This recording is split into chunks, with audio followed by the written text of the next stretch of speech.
When I was growing up, one of the things that I internalized very deeply was that one of the worst things that I could be was an attention seeker.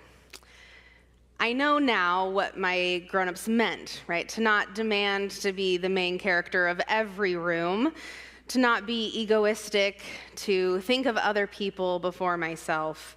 But as I can do, I took this to its very end. That I should be small, I should be not seen or heard, and full of shame whenever I stand up for myself or make myself known or seen in any way. Before our gospel reading for today, Elizabeth and her husband Zechariah find out that they are to become pregnant in their old age. Zechariah does not believe this message from God and is quite literally stunned into silence. He is mute until the birth of his son. In the meantime, his wife Elizabeth becomes pregnant and comes to know herself who her son will be, the forerunner, the one who prepares the way for the Lord, John the Baptist.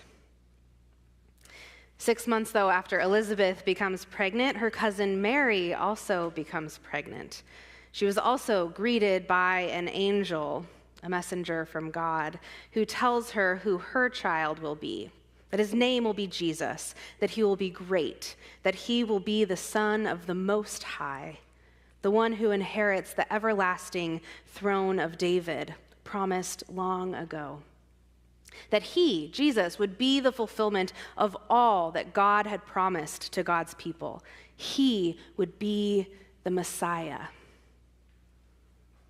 Mary then travels to visit her cousin Elizabeth, and upon her arrival, upon seeing Mary, upon hearing her greeting, Elizabeth's womb leaps in her belly and Elizabeth proclaims a profound and generous blessing upon Mary.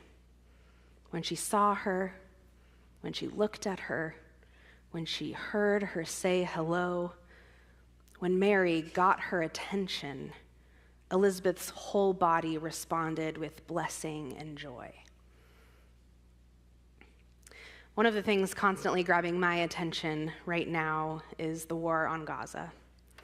Reporters communicate to us things like how many people have died, how many times people have been displaced, how many kids are starving, and how many kids are dying of starvation, how many tons of bombs have been dropped, and how many of those bombs are ones we made, how many square mileage of this land has been destroyed. This reporting is really important. I don't want to undermine that. And it devastates me, but it is also in some way unfathomable, sort of unprocessable. This week, I listened to a different kind of reporting. This American Life published an episode called The Narrator, which begins with reporter Hannah Jaffe-Walt making one of her regular phone calls to Maram Hamed, a reporter for Al Jazeera English who lives in Gaza, asking her what her life is like in Gaza during the war. So in one of these phone calls, Maram got interrupted by her 8-year-old daughter. Maram is saying, it was a little bit of a calm day in Deir Bala, and Banyas, her daughter, interrupts saying, who is it, Mom? Maram says, so Banyas is listening. I need to introduce Banyas to you. Hannah says, hi, Banyas. Banyas says, hi. Hannah says, how are you? Banyas says, I'm fine, thank you. Hannah says, good.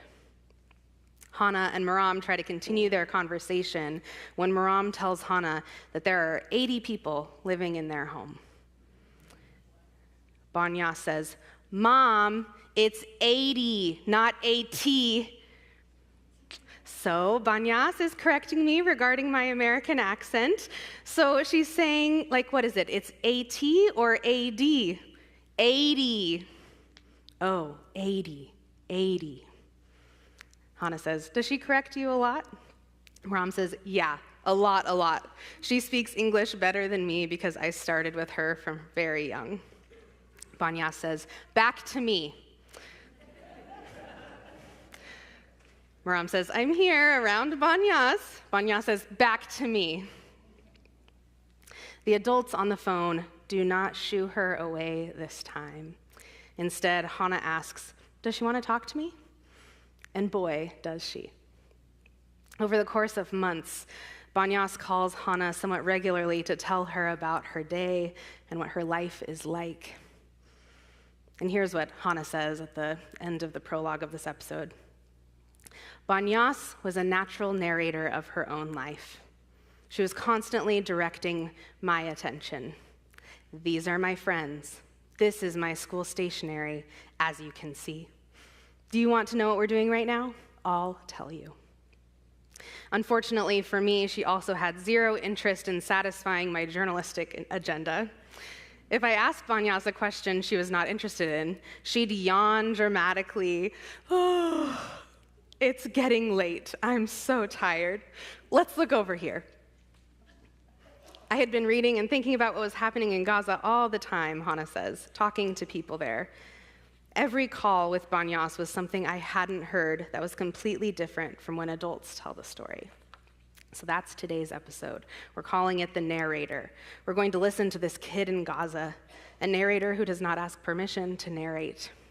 She takes the phone with soaring confidence that what she has to say, that what she has to tell you is interesting and important. And I agree with her. Stay with us.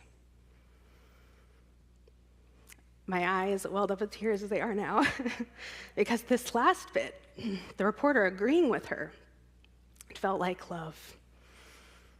It didn't feel like reporting often feels, like a communication of facts and figures. It felt like an act of love. I think in the same way we can come to this Christmas story with questions seeking facts and figures. How exactly did Mary become pregnant being a virgin? How exactly is Jesus both fully human and fully divine?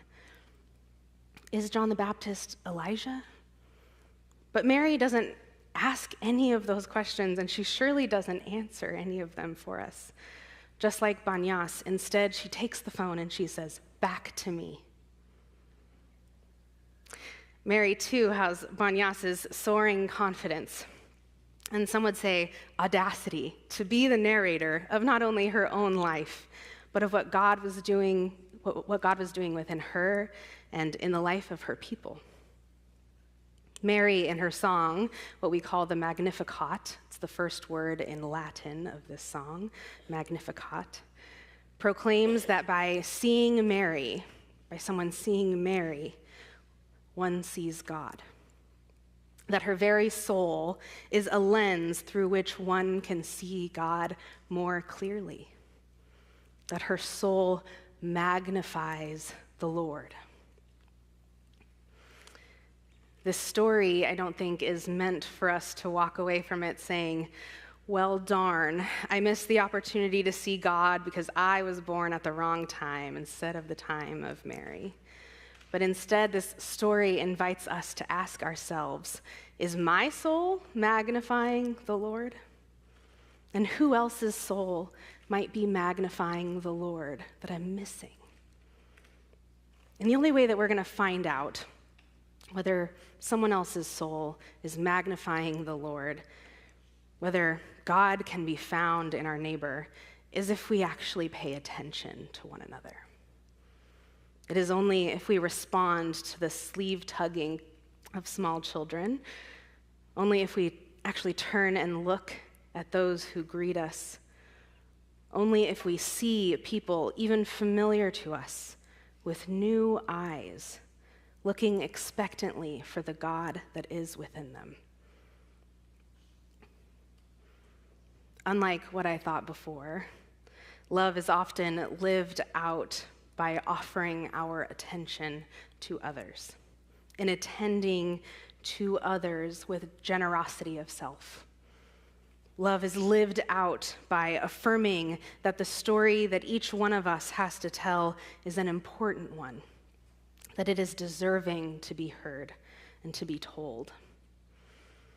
There may not be any attention seekers anymore if we are so generous with our attention that there is no lack of it. In God's infinite mercy, God looks upon us with this same love, tends to us, attends to us, gives us attention in this same way. And with that gift, may we offer this same love and attention to our neighbors here in Olympia and around the world.